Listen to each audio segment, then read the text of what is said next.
که موږ تاسو چیرته په انګلیش کې چاته وایو چې ته څه کوې، نو څنګه موږ تاسو کولی شو چې په انګلیسي کې داسې ووایو چې ته څه کوې. What are you doing? What are you doing? د what are you doing معنا ده ته څه کوې. که چیرته موږ تاسو وایو چې زه هیڅ نه کوم، I am doing nothing. I am doing nothing. که چیرې موږ تاسو یو چاته وایو چې زه کرکټ کوم، زه کرکټ کوم، نو څنګه موږ تاسو په انګلیسي کې ویلی شو چې زه کرکټ کوم. I am playing cricket. I am playing cricket. زه کرکټ کوم. که چیرې موږ تاسو یو چاته وایو چې زه چای تیاروم، نو په انګلیسي کې یې داسې ویلی شئ I am making tea. I am making tea.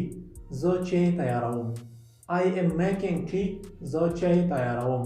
که چیرې موږ تاسو یو چاته وایو چې هغه څه کوي یا هغه څه کار روزګار کوي، نو په انګلیسي کې داسې ویلی شو چې What is he doing? What is he doing? هغه څه کوي.